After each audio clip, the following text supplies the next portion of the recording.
Hello everyone, this is Yolanda. Welcome back to Reiki Radio. Today I want to talk to you about healing the past. And the reason this is so important is because a lot of times what we are functioning from right now and how you may be acting or responding today is actually based on energies that have been shaped or formed in a past experience. And this is very important for us to look at and be able to identify, because sometimes we feel like we can't move on from our past, or a lot of times we get stuck in old patterns because of our past. And one of the biggest, tongue-tied already, one of the biggest examples of this that I seem to hear about most frequently is with relationships. A lot of times people wonder why they keep calling in the same type of partner again and again. Well, a lot of times we call in the same thing, whether it's a partner or friendships or whatever it may be, because we are functioning from our old patterns. We are still living in the past, so to speak. So today we're going to talk about how to heal these energies, how to transform these energies. But before we get into that, I first want to remind you that this is our community, and I would love to hear from you. So if you have any questions, any comments, any feedback, or if there is some topic that you would love for me to explore here on Reiki Radio, be sure to email me. And you can contact me through my website, which is yewchi.com. That's YEWCHI.com. And you can send me an email through my site. But while you're there, I recommend also signing up for my newsletter, because that way you can stay in touch with anything new that's going on or anything new that comes up. I teach online classes and I give sessions as well. So there's a lot that may be coming your way, as well as some free downloads when you do sign up for the newsletter. So hop over to yuchi.com and sign up for that today. Okay, so we're going to get into healing the past, because again, I can't tell you how many times we're functioning from these energies that, are really linked to experiences from our past. Now, this can go really deep, okay? I mean, if you are someone who believes in reincarnation and past lives, sometimes you're working through some old energies and lessons and stories, even from other lifetimes. But today, I just want to focus on what you may be functioning from in the past in terms of this particular lifetime. Now, one thing I want to point out right away is that time is not linear within the realm of energy. Time is not linear within your energetic field. Now, what I want you to understand about this is that although we're talking about healing the past, really what we're looking at is what you are holding on to right now. So think of this, for example. If you think back to something you experienced a long time ago, something that was really bothersome to you, something that may have hurt you, something that may have shocked you, even though it didn't happen today, if you think back to whatever that event was, you may start to feel it again. You may start to get tense and upset again, because those energies, that energetic imprint has not changed. It is still in your field today the way that it was created back then.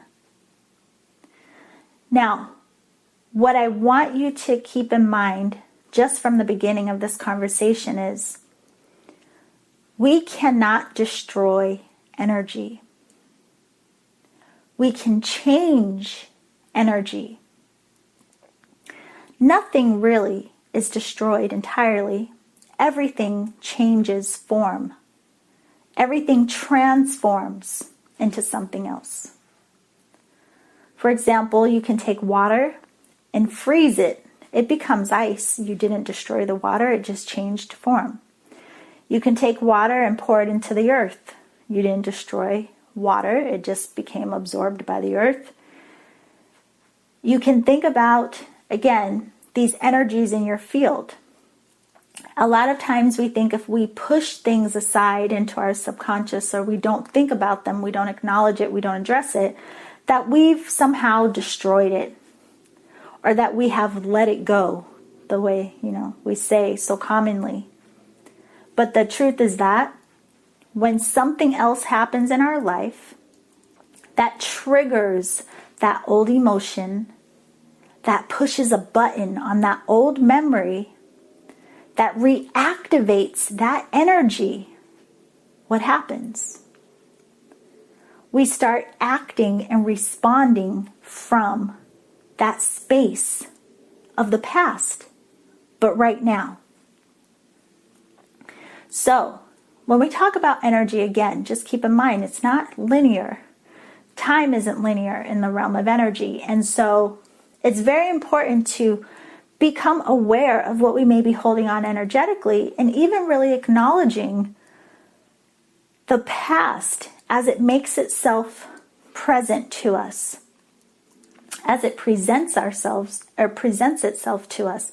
So again, this often takes form of our things that we're triggered by.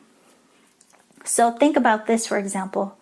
You could have been in an abusive relationship in the past, and you got out of that relationship. And then you end up with someone new. Now, this person may be nothing like your ex, but one day they may say something or do something that reminds you of your past. Or perhaps you're just guarded and afraid to be vulnerable because of what you've experienced in the past.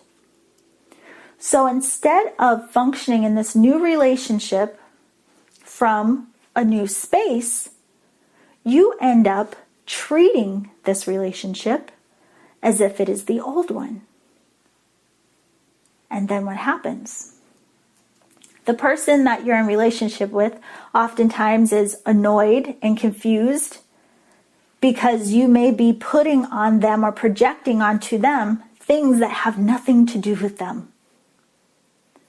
And you may seem like you are emotionally unstable or having these irrational emotional mood swings.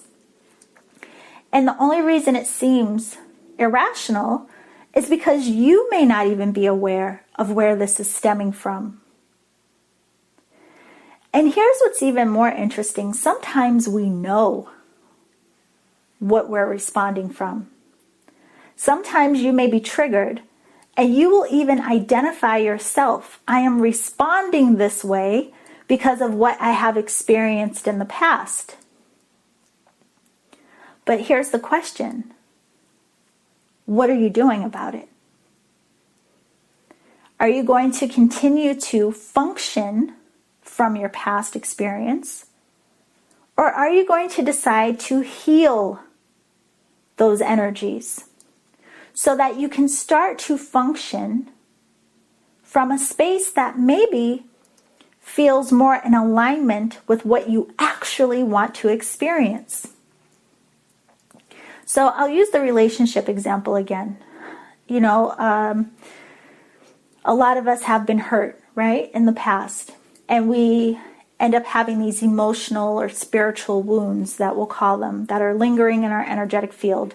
These energetic imprints, these memories, these impressions of feelings that have been hurt. And these experiences that have caused us to be very protective or guarded or afraid to be vulnerable. And while all of this is going on in our field, we may say, on the other hand, I want to experience love differently. Or I want to experience a relationship different than I have before. And so we go on, and again, we may meet a new person, but something seems familiar. We're noticing similar patterns, similar fights, similar disagreements, similar imbalance.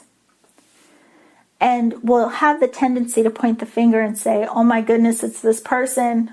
I can't believe I attracted the same thing again. And sometimes we do attract the same type of situation in various forms because these people are showing up to help us see our lesson, recognize what we may need to heal, or recognize what we may have even wanted to learn on a soul level. But more importantly, it doesn't matter just that we say we want to experience something differently. The energy that we hold has a huge impact or influence on what it is we're going to attract to us and what it is we're going to create and the experiences we're going to have. But even more, how we're going to perceive our experiences. So I talked to you about this last time, actually on the first episode when we talked about chakras and how your chakra flow can impact your financial flow.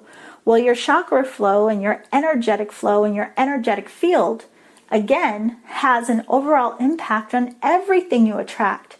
And so if you are holding these memories, these imprints of hurt, fear, all kinds of energies like this in your field, think about what you may be blocking or attracting in terms of your life.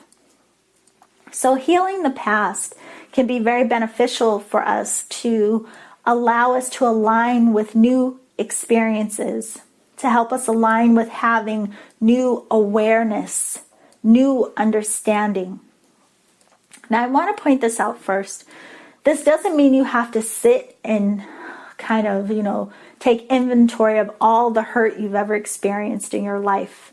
You don't have to sit and, do some deep digging and think about everything that's ever hurt you. No. What you do want to do is be an observation of yourself and notice when these energies of hurt surface, because they will come to you on their own.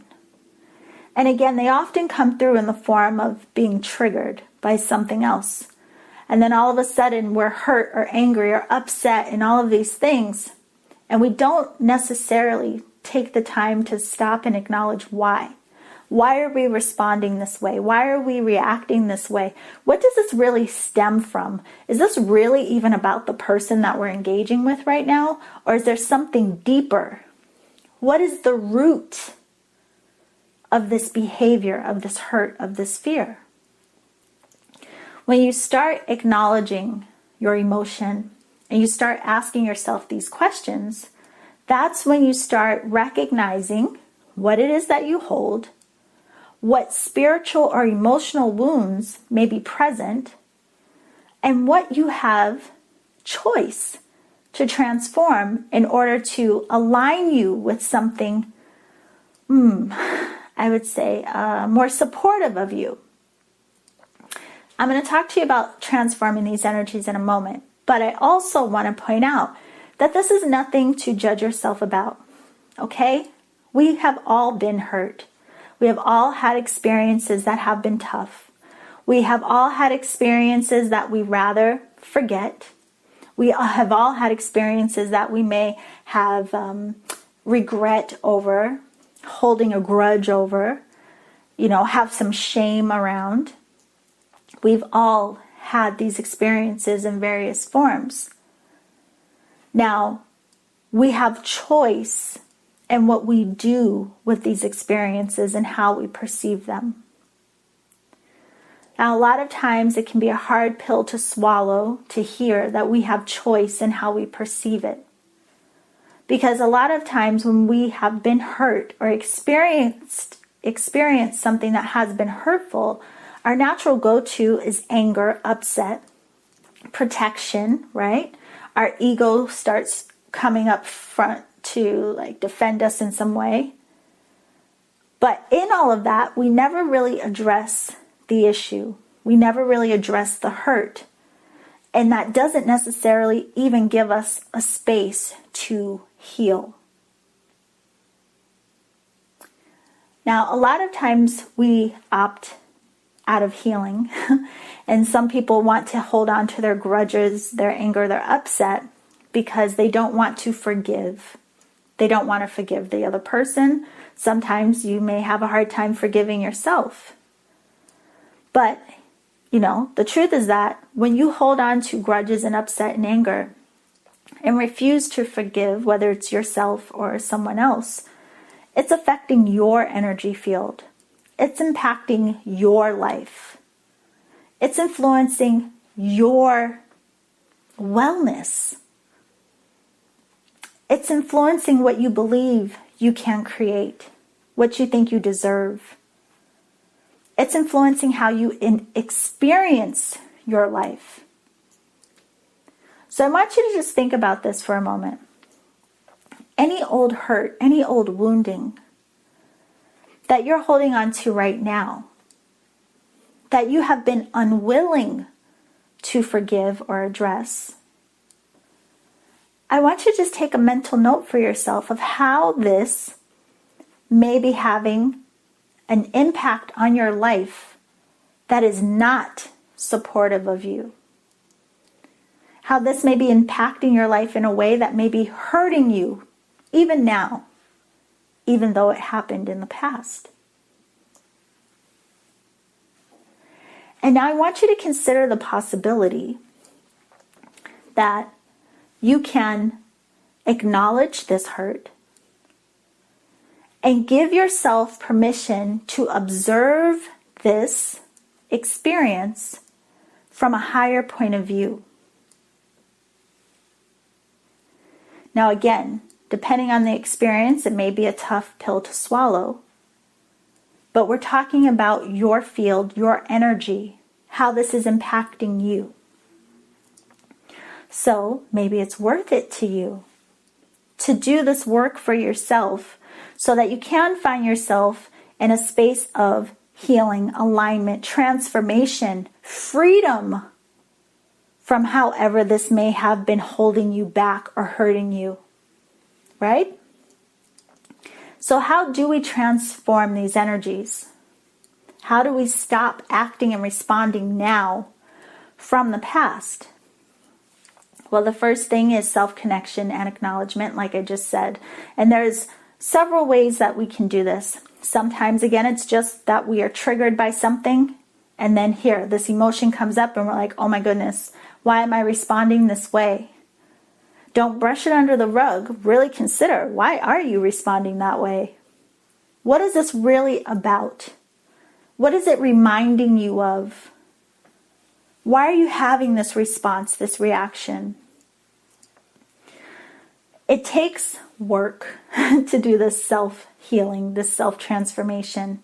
We really have to be dedicated to showing up and acknowledging ourselves. And as I said before, really honoring ourselves and be loving and compassionate enough with ourselves, not to judge ourselves. We've all made what we call mistakes, right? We're all learning, we're all growing. We've all called in things that have been challenging for us. We have all had experiences, even though, it may not be necessarily something that we would think we wanted to experience. We've had experiences that have left impressions on us. And again, we don't have to be just like surrender to the hurt of the experience. Now, we may have periods of time where, we just need to feel what we feel. But at some point, we have a choice to then make a change.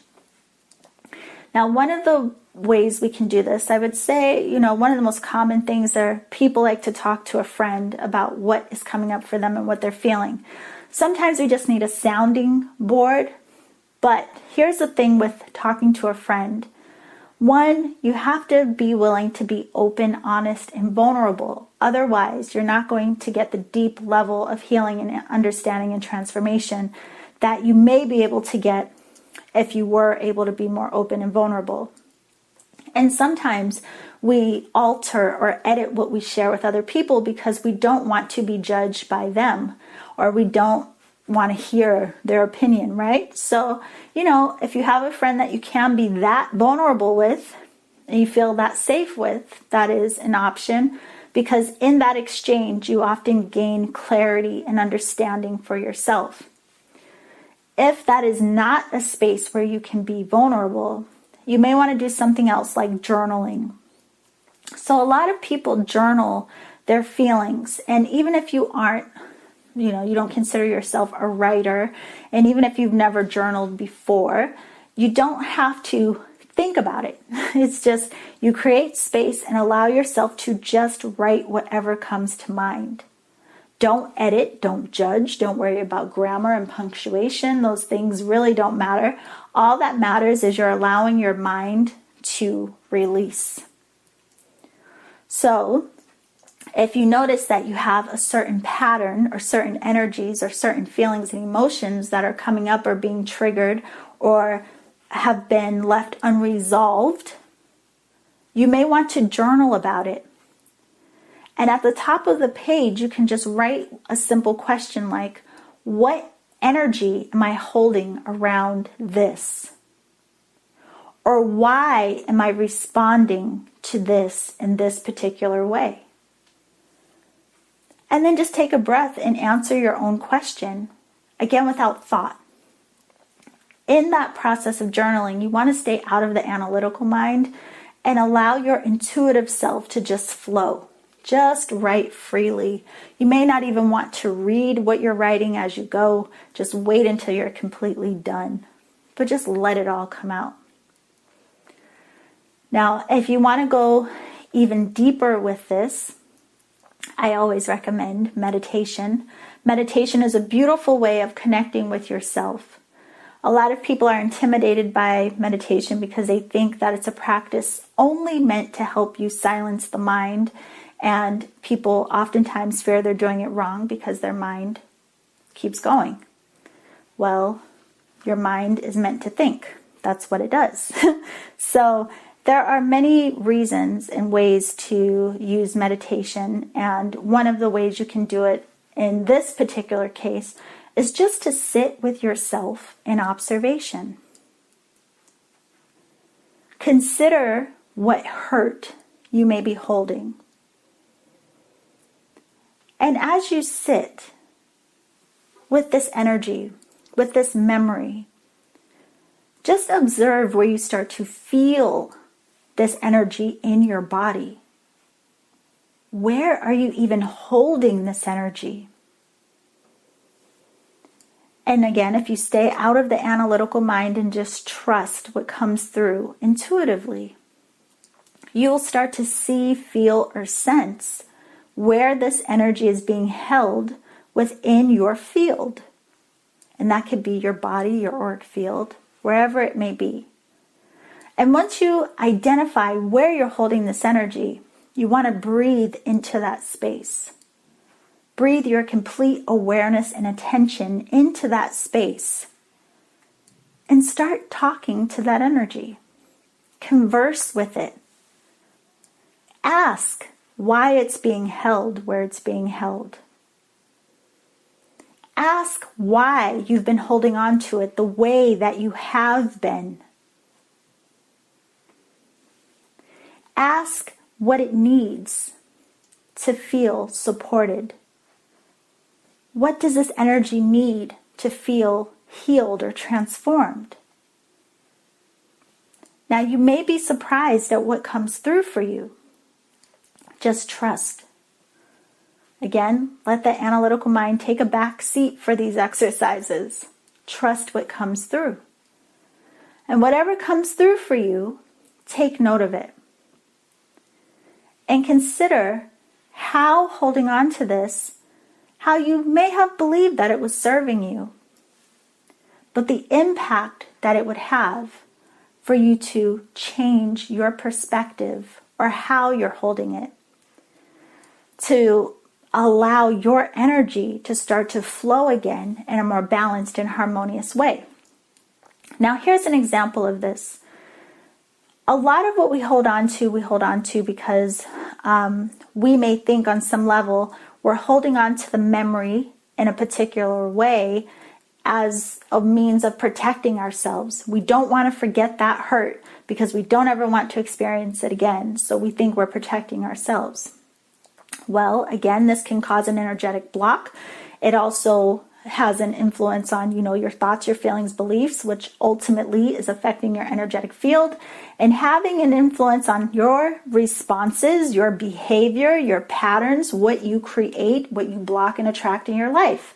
It's a whole domino effect. On the other hand, if you think, okay, I had this experience and it was really tough. This relationship was tough, but what did I learn? Now, step outside of, the other person. Forget, blaming them, pointing the finger, what they did wrong, all this, For this moment, for your healing, think about, what did you learn? What did you learn about you? What did you learn about your capacity, your strength? What did you learn about your resilience? Did you learn anything about what you previously thought that you deserved? Or your self-worth? Did this teach you anything about your fear? Did it teach you anything about what it is that you may be ready to heal even deeper than this experience itself? Did this experience teach you or show you something that would help you help other people? Sometimes the most devastating things that people go through, sometimes people have a hard time recovering from them, understandably. But there are some cases where people go through devastating experiences and they tap into something that inspires them to take that experience to help other people, to help other people heal through the same type of experience, to help people avoid that type of experience, to teach people, to support people. The point is, we always have choice. We have choice in the energy we hold around everything we encounter. And it all comes down to how we perceive it. Our point of view. Was there any understanding? Was there any lesson? Was there any growth? Sometimes the lesson, as hard as it can be, is compassion. Acknowledging the hurt of another person, which puts us in that space of non-judgment and forgiveness. Listen, those can be the toughest. But imagine if on a soul level, you came here and said, I want to understand unconditional love. I want to remember that I am of the divine, that we are all connected, that we are all one, all of source. And again, ultimately, achieve that state of compassion that has you in a space of unconditional love. What would that take? We would have to be compassionate, forgiving. We would have to be willing to transform our perceptions. We would have to be willing to find the understanding, the lessons. So this goes really deep with healing the past. And again, some things are easier for us to heal than others. Some things are tougher pills to swallow. Some things we can heal much more quickly. Some things have layers to it. And I want to point that out because some of you may think like, oh yeah, I thought I healed that already. I can't believe it came up again. Well, there's oftentimes layers to this. So I'm trying to think if I have an example to give you. Oh, I can give you this example. It's very personal, but part of this podcasting is putting myself out there, I guess. prior to all this work, I thought that I would have described myself as a shy person. I was very much an introvert. I was very shy. I kept to myself. Hindsight's 2020. Looking back, now I know that part of my being what I thought was just shy was partially because I was so sensitive to energies. And so I was very uncomfortable a lot of times around certain people and certain environments. So I just kept to myself and felt much more comfortable just being in observation rather than engaging with a lot of people and things.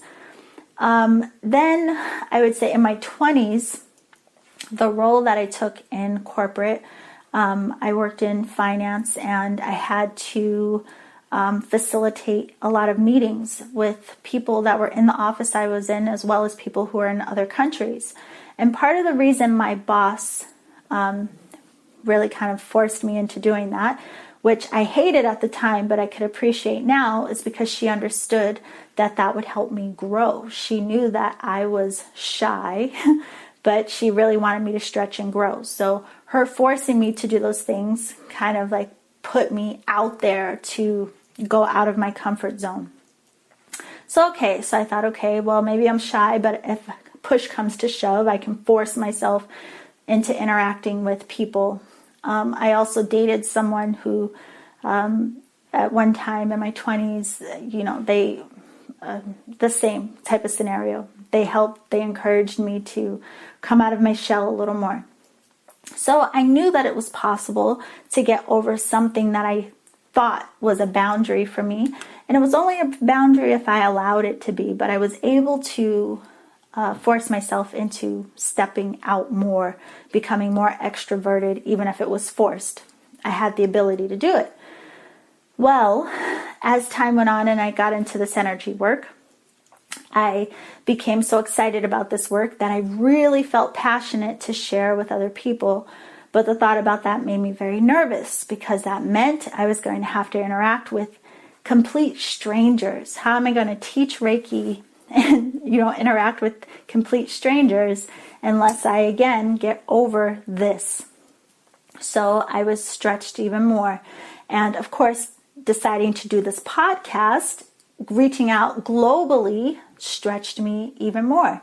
So as I could continue to do this work, stretching beyond a boundary that I believed that I had. And what happened was, one day, actually it was a couple years ago, I guess, I, have already been, years into doing this work on myself, that I had a lot of understanding about why I was shy. I thought it had to do with, just being an empath and blah, blah, blah. Well, when I was studying and practicing my intuitive development, one of the exercises that I had to do was reconnect with myself at birth. And I had to connect with the energy of what was going on around the time that I was born, and the energy that was going on even with my parents. So not going too much into it, but basically what I realized is I was holding this energy from birth of not wanting to be seen. Now, once I had this realization, I can't tell you how much of a shift that created in my life. Because here all this time I thought, I'm working through my shyness by recognizing I'm an empath, and that's just what it was. But no, it was much deeper than that. I had been holding on to this energy since birth of not wanting to be seen. And once I realized that and recognized the energies around why I was holding onto that, I was able to then decide how I wanted to perceive that, and the understanding that I was willing to have around the why. And although it was emotional for me initially, I was able to work through those energies and come to a place of acceptance. And then I stepped into this place of like, oh my goodness, I can't even imagine what this was doing to my energy around my self-worth. So I had a lot of reason to want to work through this, but I couldn't have if I wasn't willing to acknowledge what I was holding. And I wouldn't have gotten so deep to the root of this energy had I not been willing to show up and do the work. So I say this to say your self-connection, your acknowledgement, although at first you may have some insights about, oh, this is why I respond like X, Y, and Z. As you continue on this path of self-healing, you may find deeper levels. You may actually get to the root of this healing. And, I have to tell you, even though at that point I thought, wow, this was like the root of it, there were even more strings attached to this particular energy. And some of it even went like down into the energy from my lineage. So, this goes deep, and it's a beautiful thing when you really can move out of the space of feeling like the universe is beating you up or the universe is attacking you, or even the space of like, oh my goodness, why me? And when you can look at some of the energies of what we've experienced or what we're holding and think like, wow, why am I holding this? What did it teach me? Where does it stem from? And by me healing this in myself today, you may also be healing not just you presently. You may be healing your lineage. You may be doing healing for your mother, your father, or even for generations to come, like your children and down the line. You healing you and acknowledging the energies you hold may change the whole trajectory of your lineage moving forward. Now, not everything we hold will be this deep, but some of it is. And again, it's nothing that we have to necessarily dig for. As you continue on this journey, the layers will just naturally present themselves to you, and you'll find yourself with these aha moments that sometimes are really quite unbelievable. Now, with all of this, I want to point out as well that Reiki is a beautiful way of helping us to heal the past, which in all actuality is healing the present, because you're holding these energies present time. And the past, present, future, it's all the same within the realm of energy. It's all now. And Reiki helps us with this because imagine that you have these memories, these thoughts, these feelings, these energies blocked away, or kind of like tucked away in the subconscious, or they're in your energetic field, just in these balls, or tucked away, or just, creating these blocks, as we call them. I tell people to think of it as like a hose, like a water hose, and then you grab it and you squeeze it and the water starts to build up. That's what happens to us energetically. And then we use a technique like Reiki, and what it does is it starts to gently release that hold on the hose so that the water will start to naturally just start to move again in a balanced way. Well, the same thing is happening for you energetically. So when we do Reiki, it's like loosening that kink, that energetic block, that thing that we've stored away, and allowing it to free itself so that we can, again, flow in a more balanced and harmonious way. But what happens when you start moving energies in this way is that you may have these memories, these imprints, these impressions that resurface to your conscious mind. And when they resurface to the conscious mind, you don't want to just bypass it like, that's weird, why did I think about that? It's coming to mind for a reason. It's coming to mind to help you recognize what it is you may be healing or transforming just naturally. So if you do something like Reiki and you have certain feelings or images or memories pop up, one of the things you want to do is acknowledge how you're holding this imprint, how you're holding this impression. So if you have something pop up into mind, just stop and ask yourself, what do I feel about this? How am I viewing this? Now, sometimes without any effort, you will recognize that you're already carrying it differently than you may have in the past. Something that was bothering you before, now you remember it and it doesn't have the same sting. It doesn't bother you like it used to. That's how you identify energy that has healed. It doesn't hit you as deeply as it used to, or it doesn't have the same sting that it used to, or you have more understanding around it so you're not holding it in such a heavy way. Now, sometimes these things will come to mind and you will be very emotional. You may cry and you may have some form of release. Allow yourself to release.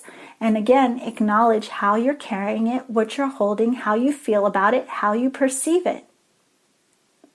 And maybe there is some forgiveness that needs to be done. And maybe there is some work or action or something that will help you to heal this in a more beneficial way, supportive way for you. So I hope that makes sense to you. I mean, ultimately, I guess the overall message for you is that a lot of times when we are holding on to the past without acknowledgement and without healing, we are responding right now from those old energies. And it has a huge impact on every area of our life. But when you take that time for self-connection and acknowledgement and really truly be in that space of non-judgment, you can oftentimes see the lessons, understand the growth, understand why you're holding things in a particular way, and then choose to heal or transform through your perception. And with your new perception, what you end up creating is a new story, a new point of view. You have new claims or even create new patterns. You don't repeat your history again and again and again because you inspire change through your change in thought and even your change in action. Sometimes when we realize why we're behaving a certain way, it also gives us that encouragement to change our behavior because now we understand it. So even though it seems like we're healing the past, just know that you're healing the present because energy isn't linear in this realm. Time isn't linear in this realm of energy. And all that matters is that you are in observation of you now, that you're acknowledging what may trigger you, what may hurt, what may benefit from transformation now. And again, if you need any support in this, there is so much information on my website. I even have free guided meditations on my website that are meant to support you in this work. I also offer distance sessions and classes and all kinds of tools and techniques. But we are here, and I hope that you got something from the show today. I'll be back next week, and I guess that's it for today. Yeah. We've gone a little over time again. Well, I'll get better at this. I hope that you all have a beautiful day, and remember to always journey in love.